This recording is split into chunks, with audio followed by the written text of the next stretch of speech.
Hello student, एक नई energy के साथ एक्सरसाइज 3.1 का सेकंड क्वेश्चन करना स्टार्ट करते हैं। इससे पहले चैप्टर नंबर 2 पॉलिनोमियल के मैंने सारे क्वेश्चन एनसीईआरटी से कंप्लीट करा दिए थे, उसका वीडियो देख सकते हो। आज हम एक्सरसाइज 3.1 का सेकंड क्वेश्चन देखते हैं। The coach of cricket team buys 3 bats and 6 balls for ₹3,900 later C buys another bat and 3 more balls of same kind of ₹1,300. represent this situation algebraically and graphically. हमें करना क्या है कि इसको algebraically represent करना है। algebraically का मतलब होता है लीनियर इक्वेशन के फॉर्म में रिप्रेजेंट करना है, मींस x और y के वेरिएबल के टर्म्स में इसको एक्सप्रेस करना है। और दूसरा है कि ग्राफिकली इसको रिप्रेजेंट करना है, यानी जो ये इक्वेशन बनेगी इसको ग्राफ के फॉर्म में रिप्रेजेंट करना है।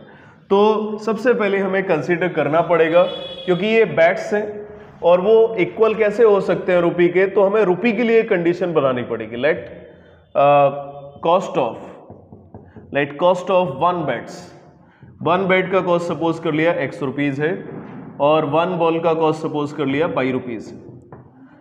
फर्स्ट कंडीशन को देखते हैं।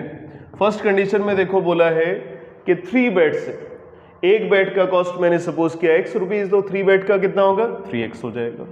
एक बॉल का कॉस्ट सपोज किया y रुपीज, तो 6 बॉल का कितना होगा 6y। इन दोनों को मिला के the coach of cricket team buys 3 bats and 6 ball for ₹3,900, यानी 3 बैट और 6 बॉल जब वो परचेज करते हैं तो फिर टोटल अमाउंट पे करना पड़ता है 3,900, यानी दोनों को ऐड करने से जो टोटल अमाउंट आएगा वो 3,900 आएगा। इसको मैंने डाल दिया इक्वेशन नंबर फर्स्ट, लेकिन ये सॉल्व हो सकती है। इसमें 3 कॉमन निकाल लिया, x + 2y is equal to 3,900।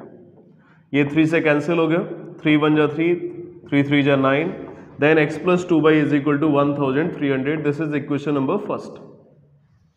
अब ये कंडीशन फर्स्ट तो समझ में आ गई होगी फर्स्ट सेंटेंस से। इसके बाद सेकेंड कंडीशन को देखते हैं। सेकेंड कंडीशन में बोला है C buys another bat and 3 more balls for same kind।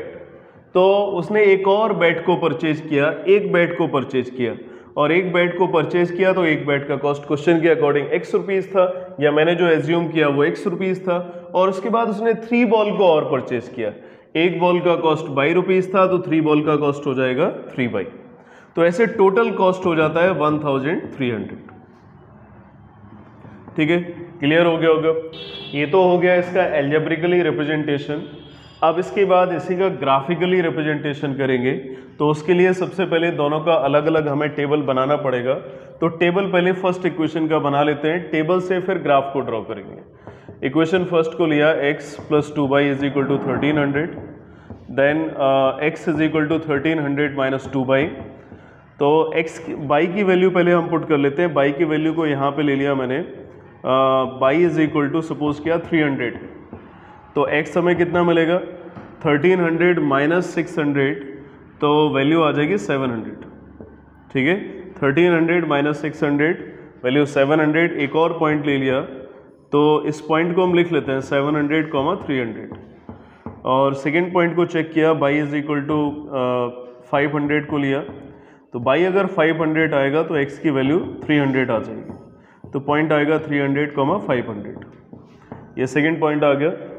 तो एक और पॉइंट ले लेते हैं, अगर y की वैल्यू 0 हो जाती, अगर y 0 हो गया तो x मिलेगा 1300, तो एक और पॉइंट आ गया 1300, 0। ये मैं पॉइंट निकाल रहा हूँ फर्स्ट इक्वेशन के। अब बात कर लेते हैं सेकेंड इक्वेशन की। तो सेकेंड इक्वेशन में भी x इज इक्वल टू लिख लिया 1300 - 3y। तो इसमें फर्स्ट पॉइंट को पुट किया, y इज इक्वल टू 300, तो x इज इक्वल टू आएगा 1300 - 900, वैल्यू आएगी 400, तो पॉइंट हमें मिलेगा 400, 300। इसके बाद y की वैल्यू को अगर 0 ले लिया, y की वैल्यू को अगर 0 लिया तो x हमें मिलेगा 1300 - 3 × 0, यानी वैल्यू आएगी 1300। मीन्स कोऑर्डिनेट पॉइंट हो गया 1300, 0। ये सेकेंड पॉइंट हो गया। इसके बाद एक और पॉइंट को निकाल सकते हैं यहाँ से, at y is equal to 500। y को अगर 500 लेते हैं तो 500 नहीं, थोड़ा कम ले लेते हैं, वैल्यू ज़्यादा हो जाएगी, 400 ले लिया, क्योंकि नेगेटिव में आने लगता है। ठीक है, और x और y ये दोनों कॉस्ट है, और कॉस्ट तो नेगेटिव में नहीं आएगी, तो 1300 माइनस 1200, तो यहाँ से x का वैल्यू आ जाएगा 100। तो ये पॉइंट हमें मिल जाता है 100, 400। ये जो मैंने फर्स्ट इक्वेशन के 3 पॉइंट निकाले हैं, सेकेंड इक्वेशन के 3 पॉइंट निकाले, इन्हीं का यूज़ करके ग्राफिकली रिप्रेजेंट करेंगे। अब इसके बाद ये इक्वेशन तो समझ में आ गई होगी, ये जो पॉइंट्स हैं इनको ग्राफ पे रिप्रेजेंट करते हैं। सबसे पहले हम देखते हैं फर्स्ट इक्वेशन को। फर्स्ट इक्वेशन का एक ये पॉइंट है, सेकेंड ये पॉइंट है और थर्ड ये पॉइंट है। इन तीनों पॉइंट को रिप्रेजेंट करेंगे। तो वैल्यूज़ देख रहे हो, सबसे बड़ी वैल्यू आ रही है 1300। तो 1300 का मतलब स्लॉट्स ले लेते हैं 200 के, तो सारे पॉइंट्स आ जाएंगे, 400, 600 का, 800 का, 1000 का, और इसके बाद 1200 का, 1400 का। मैक्सिमम है 1300, तो इसमें भी आ जाएगा। तो ऐसे इसमें भी कर लिया 200, 400, 600 and 800 and 1000 and 1200 and last 1400। अब जैसे फर्स्ट पॉइंट है इसमें 700, 300, तो 700 तो 600 और 800 के मिड का होगा, तो ये 700 हो गया, और 700 के करस्पॉन्डिंग हमें जाना है 300, तो 300 हो गया। तो ये यहाँ पे पॉइंट आ जाएगा एक, ठीक है। तो 700 और बाई एक्सेस में जाना है 300, कुछ यहाँ पे आएगा ये पॉइंट, ठीक है। तो ये एक पॉइंट हो गया इस फर्स्ट इक्वेशन का। 300, 500 ये सेकेंड पॉइंट था। तो 200 और 400 के बीच में होगा 300, और बाई में जाना है 500, तो 500 आएगा 400 और 600 के बीच में। तो ये सेकंड पॉइंट आ गया। इस पॉइंट को इस तरह से शो भी कर सकते हैं, ये पॉइंट आ गया। थर्ड पॉइंट है 1300 और 0, यानी एक्स एक्सिस में 1300 जाना है और बाई एक्सिस में चलना ही नहीं। तो 1300 यहाँ पे होगा, 1200 और 1300 के मिड में। तो ये जो हमें तीनों पॉइंट्स मिल गए हैं, इन तीनों पॉइंट्स को हम जॉइंट कर लेते हैं। तो ये 3 पॉइंट्स हो गए, इन तीनों पॉइंट्स को जॉइंट कर लिया, ये पॉइंट्स आ गए। ये कोई पॉइंट्स नहीं है, 1300 यहाँ पे आएगा। तो इस लाइन को थोड़ा और प्रोड्यूस कर दिया आगे की तरफ। तो ये अगर स्केल से बनाओगे तो एकदम परफेक्ट डायग्राम बनेगा। ये बी पॉइंट था और ये सी पॉइंट था। तो ये इक्वेशन कौन सी थी, x + 2y = 1300, या फिर ये वो इक्वेशन थी जिसमें 3 का मल्टीप्लाई कर दें तो इक्वेशन बनेगी 3x + 6y = 3900, ठीक है। तो ये फर्स्ट इक्वेशन होगी। अब इसके बाद सेकंड इक्वेशन को देखो, रिप्रेजेंट करते हैं। इसका फर्स्ट पॉइंट है 400, 300, यानी x में 400 जाना है और y में 300 जाना है। तो x में 400 और y में 300, यहाँ पे पॉइंट आएगा 200 और 300 के मिड में। तो ये पॉइंट आ गया, जिसको मैंने नेम दे दिया a', ठीक है। ये ABC थे, डिफरेंस देने के लिए a' दे दिया। अब सेकंड पॉइंट देखो 1300, 0, ये सेकंड पॉइंट था, तो ये C' है, ठीक है, C' आ गया। और उसके बाद थर्ड पॉइंट है 100, 400, ठीक है। इसमें क्या किया था कि बाई की वैल्यू को 400 लिया था, तो x 100 मिला था, तो x में 100 जाना है और बाई में 400 है, तो ये पॉइंट आएगा।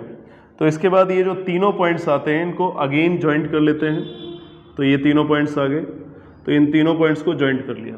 तो ये सेकंड इक्वेशन आएगी। अगर स्केल से बनाओगे डायग्राम एकदम परफेक्ट आएगा। तो ये दोनों ही लाइंस सी पॉइंट पे जाके मीट करते हैं, यानी कोऑर्डिनेट पॉइंट 1300, 0 पे जाके मीट करते हैं। तो इसका मतलब समझ में आ रहा है, जो मेन कॉस्ट है वो बैट की है, बॉल की इतना कॉस्ट नहीं है।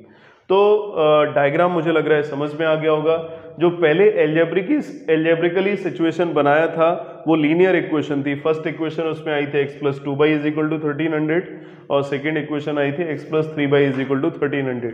उसके बाद दोनों का टेबल बना लो या 3 पॉइंट्स निकाल लो। वैसे 2 पॉइंट को बनाने से ही लाइन ड्रॉ हो जाती है, लेकिन 3 पॉइंट से डायग्राम और करेक्ट आता है। तो तीनों पॉइंट को बना लिया दोनों इक्वेशन के, और दोनों को अलग अलग रिप्रेजेंट कर दिया। 2 लाइन आ गई, दोनों का पॉइंट ऑफ इंटरसेक्शन हो गया। ये ग्राफिकली और पीछे एल्जेब्रिकली दोनों रिप्रेजेंटेशन हो गए। मुझे लग रहा है ये सेकंड क्वेश्चन क्लियर हो गया होगा। अब हम इसके बाद क्वेश्चन नंबर 3 लेके आएंगे इसी 3.1 एक्सरसाइज का। Okay, thank you.